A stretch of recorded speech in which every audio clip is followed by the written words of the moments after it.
Thank you for joining us for the Past Professionals series. The purpose of this series is to let young people and high school students know of the multitude of opportunities there are in the water field. So this series is sponsored by the San Gorgonio Pass Water Agency, and they partner with us, the IERCD. My name is Shari, and I work for the Inland Empire Resource Conservation District. And we are going to start in with our very first professional, Jacob Potter. So Jacob, can you please tell us a little bit about yourself, maybe about the current job that you're holding? What is the favorite thing about your current job? And the career path that it took you to get to where you are today. Good morning, everyone. Again, my name is Jacob Potter. I am a ranger at the Oakland Preserve in Oakland, California, which is owned and managed by the Wildlands Conservancy. My educational background is in environmental science. I attended Humboldt State University in far, far northern California, almost in Oregon, and took a lot of courses in like plants and wildlife and dirt and water. And since graduating in 2015, I've jumped around to different jobs in different states, just kind of exploring all the different options in the environmental field. A couple things I've done related to ecological restoration, so trying to restore habitat after something's come through and destroyed the habitat. Went to Big Bend National Park in far off West Texas and did a lot of restoration to try to improve grasslands for wildlife. And then recently I've worked with Inland Empire Resource Conservation District, where I was a restoration technician, and so we went around to different sites in the Inland Empire and try to restore habitat for like birds such as the least-bell's vireo and spotted owls, try to make it so that these little areas are like prime habitat for these animals to use and come back to. Currently as a ranger, I do a lot of grounds maintenance and outreach to visitors, and I also do post-fire oak monitoring. So since the El Dorado fire happened in September, we lost a couple of oak trees on our property, and so I've been going through checking the oaks that burnt and just trying to get baseline data about how they burnt and whether they're going to come back or not. And so maybe in the future we can come through and plant new trees, and have a forest even 10 years from now, 20 years from now, even if the other trees die. One thing I love most about my job is just getting to work with the public. I work on the weekends, and since COVID-19, the pandemic occurred, we've had a lot more visitors than previous years.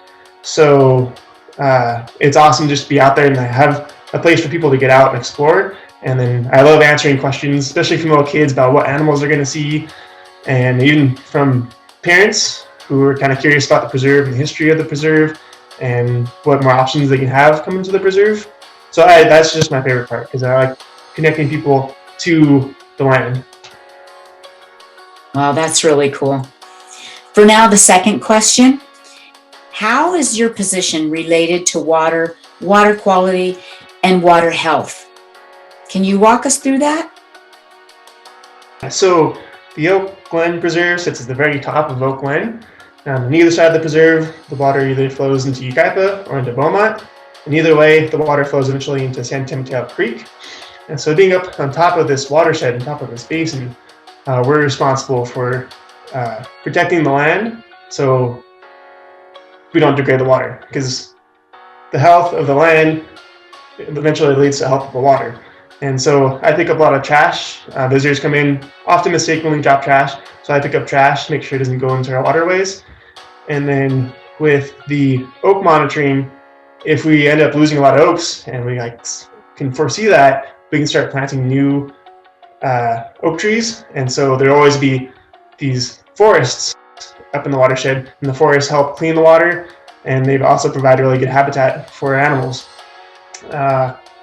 So yeah, it's kind of interesting just being perched on the top of there, kind of looking down into the Inland Empire and to Beaumont, and just be like, oh yeah, like where the water starts. And if we have healthy water up here, we'll have healthy water down below. Well, that makes total sense. So did you ever think that you would be in the field that you are now? And went through the challenges and experiences that it took for you to get to this place. Can you tell us a little bit about that? Yeah, so I've always known I wanted to be in the conservation or environmental field. But after college, I realized it's a big field. There's lots of things you can do. You can focus on just wildlife. You can focus on one animal. You can focus on plants. You can focus on one particular plant. You can look at dirt, go dig pits in the middle of the desert and look at the dirt and health of the soil. So there's a lot to do. So I always knew I wanted to be in the field. The reason why I've been jumping around since college is just trying to figure out what I wanted to do. But yeah, it's something. The outdoors has been something I've always been drawn to, and just getting opportunity to learn about the natural world in college. This is something I want to do, and I ultimately want to protect the natural world, and because it offers us more than just clean water, more than just clean air. It offers us an opportunity to connect with ourselves too. So do you have any tips that students can do right now to save water? One of the first things that come to mind is shutting off the water when you don't need it. When you're brushing your teeth, you don't need the water running. When you're washing dishes by hand, when you're washing one particular dish, you don't need the water running. All the time you use water and you're not using it, just think of if you're doing that and you use a couple extra gallons in 30 minutes than what you would if you just shut off the water, and then your neighbor's doing that too, and then your neighborhood's doing that, and then your whole city's doing that. That's thousands of gallons of water that are being used. And our water comes from our local mountains, but also far northern California. Our water takes a 500-mile journey to get down here, so it's precious. And so it's important to save water, and that's one really simple way you can do it. If you're just mindful when you're brushing your teeth, washing your dishes, or using water in general, shut it off when you don't need it. Another thing is take shorter showers. I'm a fan of showers. I work outside all the time, and so I always come home dirty, but it's important not to just sit there and shower. That's also water being wasted too.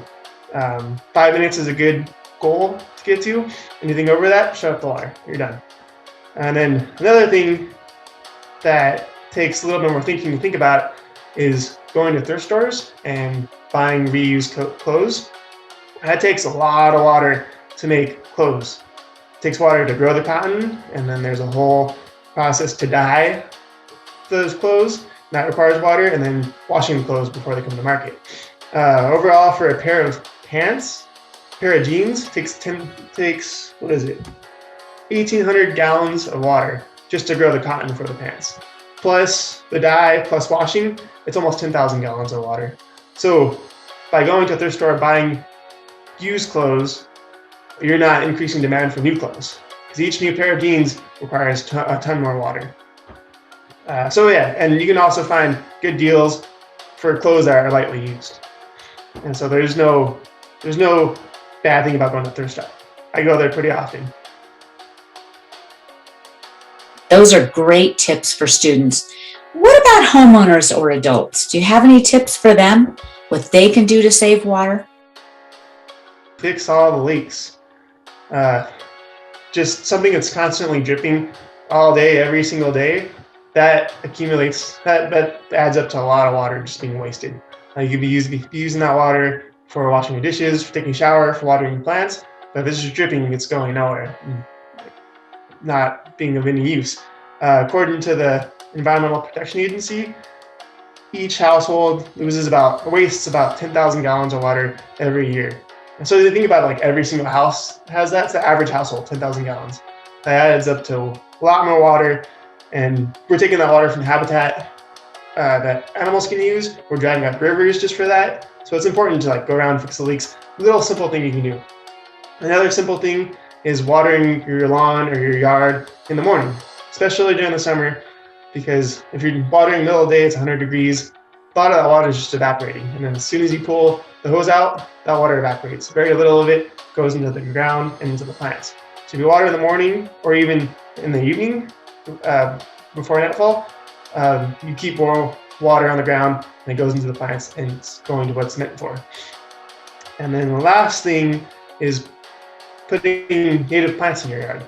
If you take plants from maybe a local nursery and it says native, that means they're like from the local hills or from local waterways, and those plants are already adapted to long summers without rain, and so all I have to do is put them in the ground. Pretty much fine. I have about 20 native plants in my yard, and during the summer I don't even think about them. I forget about them, and then they're still there. They're perfectly healthy. And then this year, the worst watering I've done, it's a drought year, so I haven't had much water. Worst I've done with using water is spending an hour in an area trying to grow wildflowers with the sprinkler. And that was it. That's the most water I've used on my garden so far. So my last question, Jacob, do you have any connections with the San Gorgonio Pass Water Agency or the Pass region area? So we know, Jacob, you're a former student of Banning High School. So do you have any other connections with the region? Yeah, so connection to the Pass area in general is like I grew up here.